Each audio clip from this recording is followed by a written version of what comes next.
हमारा चिंतन गीता अध्याय 8 श्लोक 5 पे चल रहा है।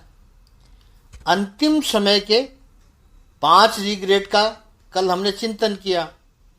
एक बार थोड़ा सा दोबारा रिपीट कर देते हैं। जो अंतिम समय में रिग्रेट होता है, हमें गलानी होती है।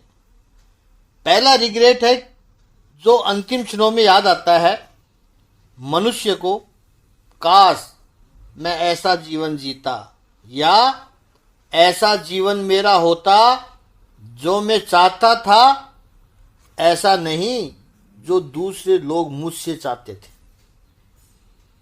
दूसरा रिग्रेट की जीवन में यह है कि जीवन में इतनी मजदूरी करने की जरूरत नहीं थी। बहुत मेहनत की, इतनी नहीं करते तो भी चल सकता था। 8 घंटे की ड्यूटी में 12-14 घंटे बिताए। तीसरा रिग्रेट, काश में अपनी अंतःकरण की संवेदना को व्यक्त कर पाता। Express your emotion. चौथा रिग्रेट अंतिम समय में जो होता है, काश में अपने फ्रेंड और स्वजनों के और संपर्क में रहता। वो मेरे हैं। हम इस जीवन की पेश में, इस जीवन की गति में इतने अंधे होकर दौड़ रहे हैं कि अपने ही लोग छूटे जा रहे हैं। कई बार तो ऐसा होता है कि जो अपने नहीं है उनको समझाने में हम इतना अधिक समय व्यस्त कर देते हैं, अपनों की तरफ ध्यान नहीं दे पाते हैं। काश मैं अपने स्वजनों के साथ अधिक समय बिताता, क्योंकि कुछ स्वजन तो चले भी गए हैं, अब जिंदगी में कभी दर्शन भी नहीं होंगे उनके। बड़ा अफसोस होता है। और 5वां रिग्रेट, काश मैं अपने आप को और सुखी कर पाता। संभावनाएं थी, संयोग भी थे, रोक लिया अपने आप को। छोटे छोटे सुख तो ले ही लो, डोंट पनिश योर सेल्फ। कुछ लोग खुद भी दुखी रहते हैं और दूसरों को भी दुखी रखते हैं। गलत बातें कभी न करो, लेकिन खूब मौज करो। स्वास्थ्य यदि अनुमति देता है तो स्वादिष्ट भोजन का मजा लो, लेकिन स्वास्थ्य भी अच्छा है, स्वास्थ्य अच्छा नहीं है तो वो अलग बात है।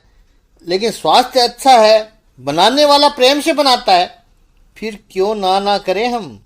प्रसन्नता से जियो जितना समय हमारे पास है, ताकि अंतिम समय में, और ये जो अच्छी अच्छी बातें करते जाएंगे तो ये जो रिग्रेट है वो नहीं होंगी अंतिम समय में।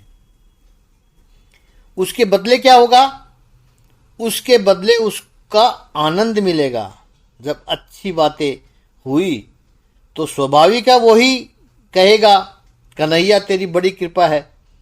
ऐसा कहने के लिए भी कन्हैया याद आएगा, और अंतिम समय में कन्हैया याद आया तब भी भगवान कह रहे हैं कि मेरे पास ही आएगा। यह प्रयाति स मद्भावम याति नास्ति यत्र संशय। जीवन बड़ा सुंदर है, हम उसको बुरा बना देते हैं। जो लोग जीवन की शिकायत करते हैं वो खुद गलत है, उनको जीना नहीं आता है।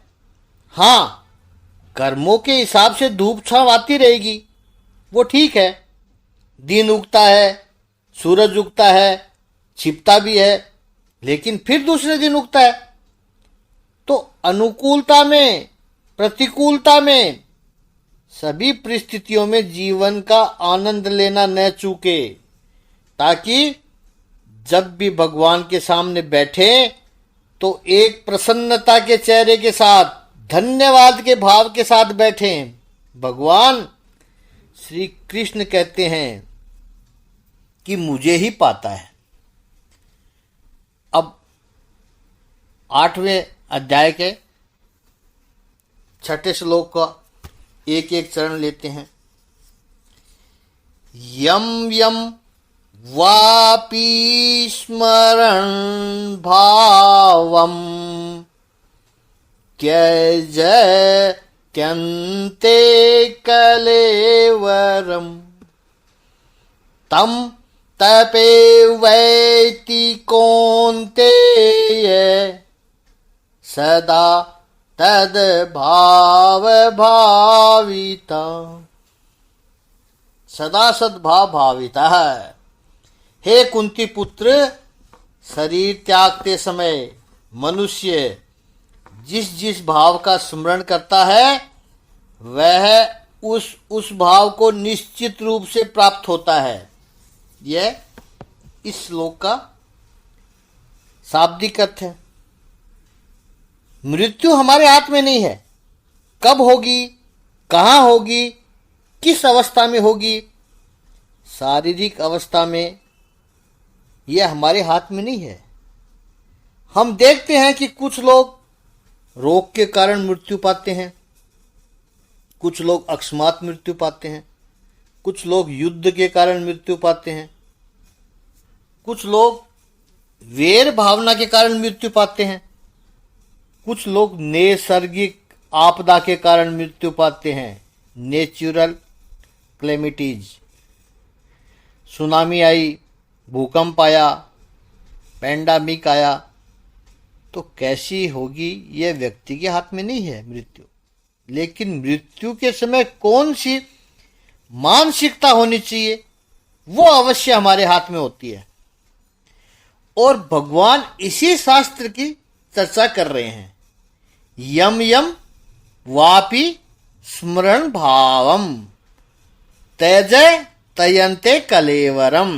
हे अर्जुन, अंते यानी अंतकाल में यम यम भाव है वापि स्मरण, जो भी भाव का स्मरण करते हुए कलेवरम त्यजति, शरीर को त्यागता है, छोड़ता है, सदा तद भाव भाविता है, हमेशा उसी भाव में मग्न होता हुआ, तम तम एव एति, इसी को प्राप्त होता है। अर्थात उसी योनि में, उसी शरीर में चला जाता है। जिस जिस भाव का स्मरण किया था अंतिम क्षणों में, उसी शरीर में, उसी प्रकार की योनि में वो चला जाता है। अगला जन्म कैसा होगा? तो अंतिम क्षणों में जो विचार आया वो फ्रीज हो गया और नेक्स्ट बर्थ उसी में होता है। यह शास्त्र है, यह सिद्धांत है और मॉडर्न साइंस भी इसको स्वीकार करने लगता है। मेटाफिजिक्स की लेबोरेटरी में आप प्रयोग होते हैं, देखो संशोधन होते हैं, वो प्योर साइंस है। जीवन के अंतिम क्षण में जिसका भी स्मरण किया, जो भी स्मरण किया, अगला जन्म उसी योनि में आता है। तो अंतिम क्षणों में कौन याद आएगा और क्या याद आएगा? मन जिसमें लगा होगा वही याद आएगा। और मन कहाँ लगता है? मन या तो अपने आप लग जाता है या फिर लगाना पड़ता है। अब अपने आप कहाँ लगता है? अपने आप वहां लगेगा जहां मन को प्रेम हो। वेदांत की परिभाषा में कहें तो राग द्वेष दोनों, जहां आकर्षण हो वहां भी मन लगेगा, या फिर जहां द्वेष हो मन उसका भी चिंतन करेगा। और राग द्वेष जहां होंगे वहां मन अपने आप लग जाएगा। इसलिए कथाओं में आता है कि रावण को भी मुक्ति मिल गई, हिरण्यकश्यप को भी मुक्ति मिल गई, कंस को भी मुक्ति मिल गई। ये सब तो बुरे लोग थे, उनको मुक्ति कैसे मिली?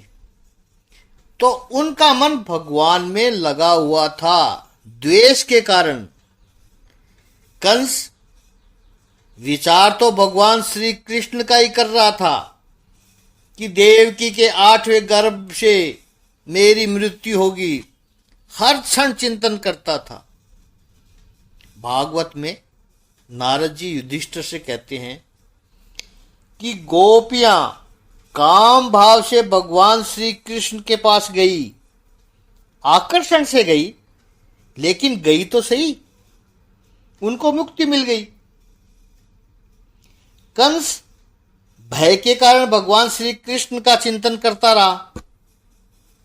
चेदी देश के शिशुपाल आदि राजा है, वो सब द्वेष के कारण स्मरण किया, लेकिन स्मरण तो भगवान श्री कृष्ण का ही करते थे। और ये यादव संबंध, भगवान के संबंध के कारण स्मरण करते थे। हमारा भांजा, हमारा भतीजा, हमारा भाई, संबंध भाव से उनको याद करते रहे।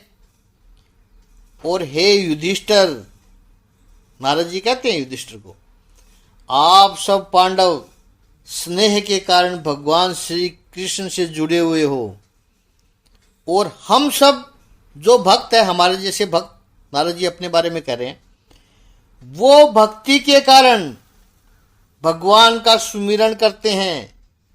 सुमिरन तो करते हैं। तुलसीदास जी कहते हैं कि तुलसी अपने राम को रीझ भयो या खीज, भोम पड़ा जामे सभी उल्टा सीधा बीज। भूमि में गिरा हुआ बीज उल्टा गिरा या सीधा गिरा कौन देखता है, सारे बीज ही उगते हैं। तो राग द्वेष जहां होंगे तो मन अपने आप चला जाएगा। और दूसरा है, मन को लगाना पड़ता है, उसके लिए अभ्यास करना चाहिए। 6ठे अध्याय में भगवान श्री कृष्ण ने कहा था कि 16वें अध्याय के 35वें श्लोक में कि अभ्यासेन सुकौन्तेय वैराग्येन च गृह्यते। अभ्यास और विरक्ति से मन को वश में किया जा सकता है।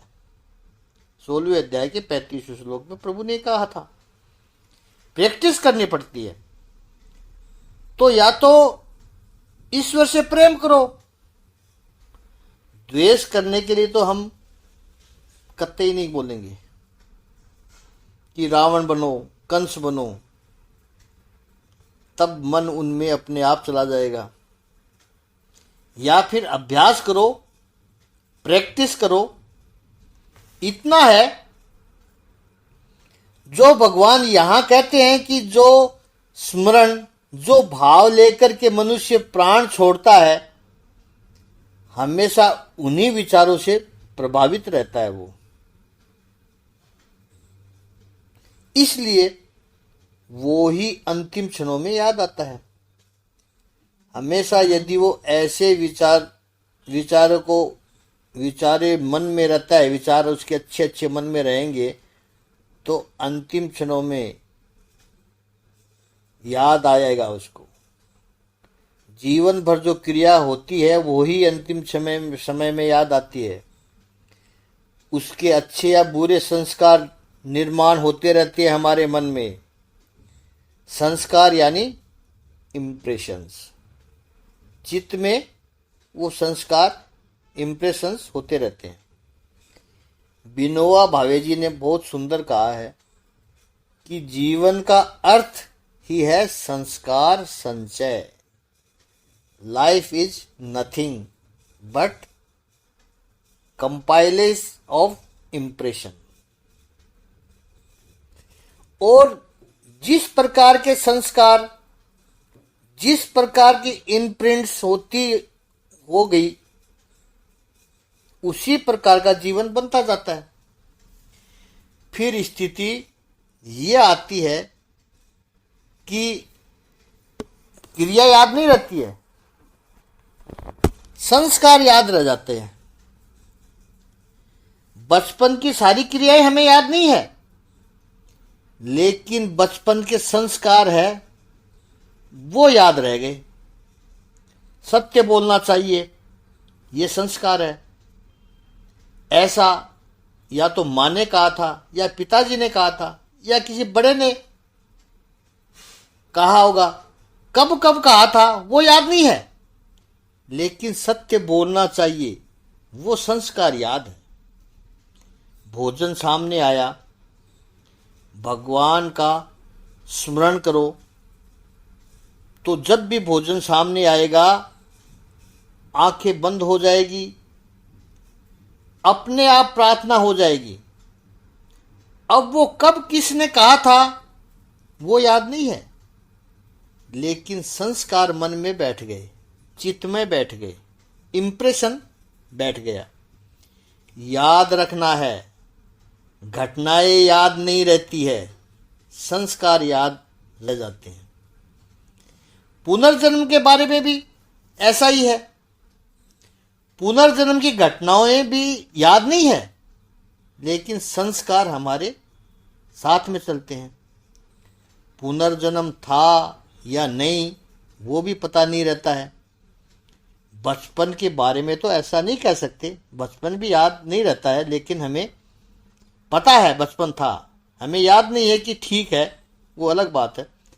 लेकिन पूर्व जन्म के बारे में तो लोग शंका भी करते हैं। यह मान लो संस्कार रह जाते हैं। इस पर आगे चिंतन कल करेंगे। आज इतना ही। ओम श्री सच्चिदानंद भगवान की जय। ओम श्री आनंद कंद भगवान की जय।